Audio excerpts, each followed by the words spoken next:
हम जाना तानी दिल लेके भाग जाइबे। तो फाइनली दोस्तों पवन सिंह ने अपने नए गाने का मोशन पोस्टर रिलीज कर दिया। गाने का नाम है चूल्हा अलगे जली।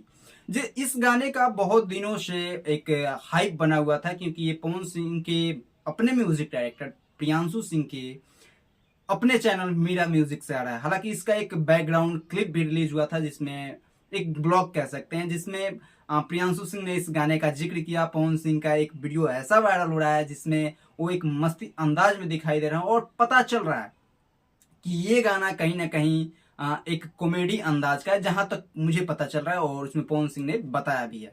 हालांकि गाना का मोशन पोस्टर आ गया है। गाने का अब टीजर कल या परसों आ सकता है, और गाना 1 से 2 दिनों में हम लोगों के बीच आ जाएगा। गाने का इंतजार भैया। पवन सिंह ने अपना जो है ना कमर बांध लिया है, और कमर कस लिया है चुनाव के बाद, और बोले हैं कि अब भोजपुरी में कोई टिक नहीं सकता। वो कोई भी चीज हो, शायद सरिया बुलुकिया हो, मतलब कि मजा आ जाए। सरिया बुलुकिया एक अलग लेवल का हिट किया हुआ है गाना। चूल्हा अलगे जली बहुत जल्द आप लोगों के बीच आ रहा है मीरा म्यूजिक तक। जाइए मीरा म्यूजिक को सब्सक्राइब कीजिए चैनल को, और पवन सिंह के इस गाने को आप खूब सारा प्यारा आशीर्वाद दीजिएगा, क्योंकि भाई साहब ये गाना एक अलग लेवल का है, मुझे लग रहा है बहुत जल्द आप लोगों के बीच आएगा। गाने का टीजर आएगा, मैं आप लोगों के बीच वीडियो जरूर लेकर आऊंगा। तब तक के लिए धन्यवाद।